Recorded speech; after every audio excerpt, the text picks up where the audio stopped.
Hello and अस्सलाम वालेकुम बच्चों। आपके बुक के चैप्टर नंबर 7 के topic weather climate and adaptation of animals to climate को कंटिन्यू करते हुए आज हम कुछ नए पॉइंट्स डिस्कस करेंगे।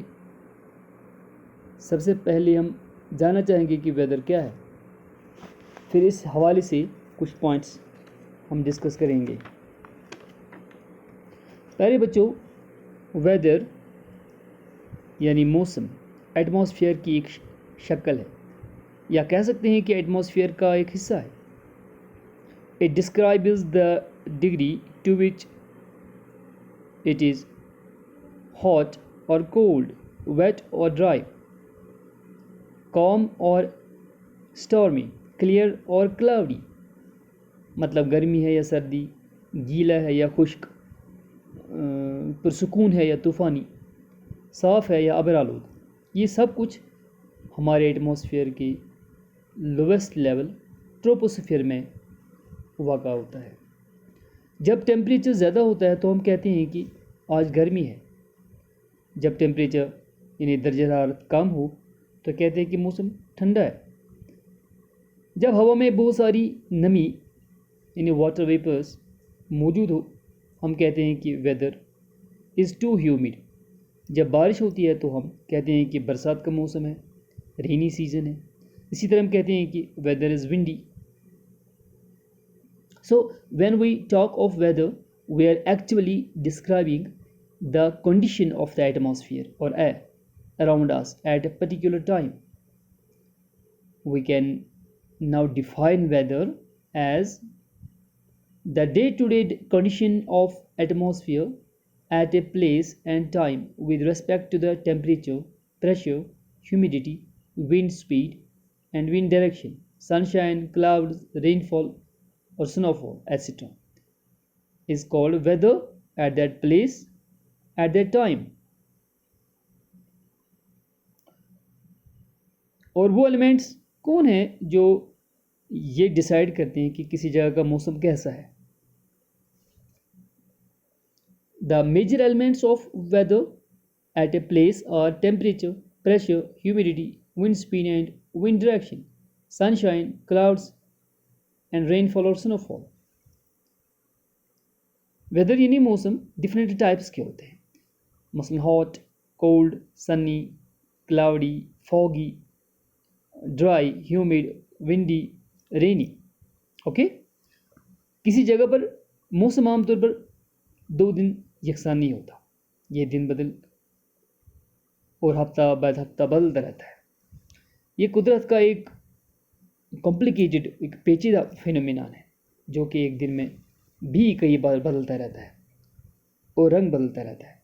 फॉर इंस्टेंस, किसी दिन हम देखते हैं कि सुबह को धूप होती है और अचानक आसमान पर बादल छा जाते हैं और बारिश शुरू हो जाती है। और ये भी मुमकिन है, बल्कि हमने ये देखा भी है कि मूसलाधार बारिश हो रही है, अचानक बारिश थम जाती है और धूप निकल आती है। Weather is never constant anywhere, so it is not easy to predict weather. और मौसम जो है वो हमारी ज़िंदगी पर असरअंदाज होता है। मसलन विंटर शुरू होने से पहले हमें इसका सामना करने के लिए तैयारियां करनी पड़ती हैं। गर्म मलबूसात, गर्म कपड़े, गर्मी फराहम करने की चीज़ें, यहाँ वादी की बात करते हैं तो जलाने की लकड़ी, कोयले, कांगड़ियाँ, ये सब अवेलेबल होने चाहिए। गर्म पानी का इस्तेमाल करना पड़ता है। इसी तरह we eat food depending on weather. कहीं दूर सफ़र पे जाना हो तो मौसम को जहन में रखते हुए सफ़र का प्रोग्राम बनाते हैं। And the next point is what produces weather.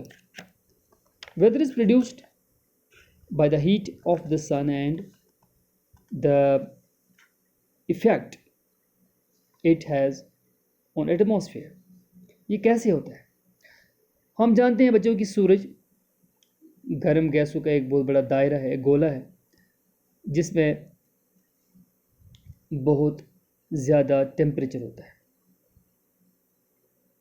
The heat energy of the sun absorbed and reflected by the earth's surface, oceans and atmosphere plays an important role in determining the weather at any place. For example, सूरज की गर्मी से ज़मीन और समंदरों में मौजूद पानी evaporate हो जाता है, जो कि ऊपर एटमॉस्फेयर में चढ़कर ठंडा हो जाता है और कंडेंस होकर मुंजमद होकर क्लाउड्स बनाता है और फिर बारिश होती है। इसी तरह हमारी ज़मीन पर मौजूद हवा सूरज की गर्मी से गर्म हो जाता है। ये गर्म हवा चूँकि हल्की होती है, ऊपर को उठती है और ज़मीन पर हवा का दबाव कम हो जाता है। ऊपर की हवा नीचे की तरफ आ जाती है, यानी air from higher pressure area moves towards the low pressure area. इसी को हम विंड कहते हैं।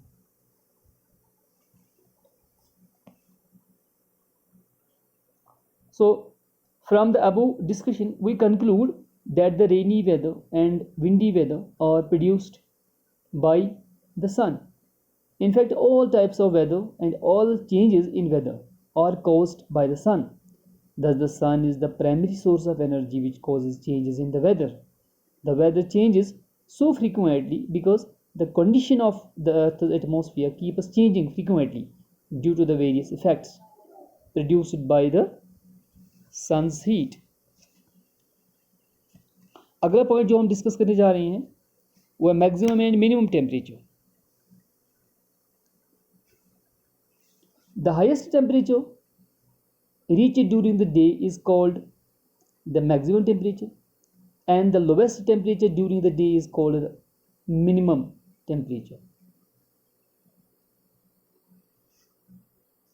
वेदर रिपोर्ट को तैयार करने के लिए हर रोज़ किसी जगह का मिनिमम टेम्परेचर और मैक्सिमम टेम्परेचर रिकॉर्ड किया जाता है. बच्चों, गर्मियों में बाद दोपहर हम बहुत खस्ता हाल महसूस करते हैं, डिस्गस्ट महसूस करते हैं, क्योंकि इस वक्त जो मैक्सिमम टेम्परेचर होता है मौसमी गर्मा में, समर्स में आफ्टरनून को मसलन 2 बजे से 4 बजे दिन का मैक्सिमम टेम्परेचर होता है और कभी हमारे लिए नाकाबिल बर्दाश्त बन जाती है. इसके बरक्स गर्मियों के मौसम में सुबह के वक्त निस्बतन ठंडी और आसाइश महसूस करते हैं. But maximum and minimum temperature keep on changing day by day. For instance 1 जुलाई को अगर मैक्सिमम टेम्परेचर 25 डिग्री सेल्सियस है तो 2 जुलाई को ये 27 डिग्री हो सकता है, 3 जुलाई को 27.5 डिग्री सेल्सियस हो सकता है, अगले दिन द नेक्स्ट डे ये 24 डिग्री हो सकता है. It keeps changing. माहिर मौसमियात यानी मेट्रोलॉजिकल डिपार्टमेंट के लोग एटमॉस्फेरिक कंडीशन यानी wind, humidity, pressure, temperature, sunshine, wind direction, speed, cloud formation को मद्देनज़र रखकर को केयरफुली मॉनिटर करते हैं, तब वो आने वाले मौसम की पेशन गोई प्रेडिक्शन करते हैं, जिसे हम वेदर फोरकास्टिंग कहते हैं. माहिरीन मौसमियात मुख्तलिफ़ किस्म का डाटा इस्तेमाल करते हैं. वो मुल्क के मुख्तलिफ़ हिस्सों में अर्थ स्टेशंस से और सैटेलाइट्स के ज़रिए डाटा हासिल करते हैं.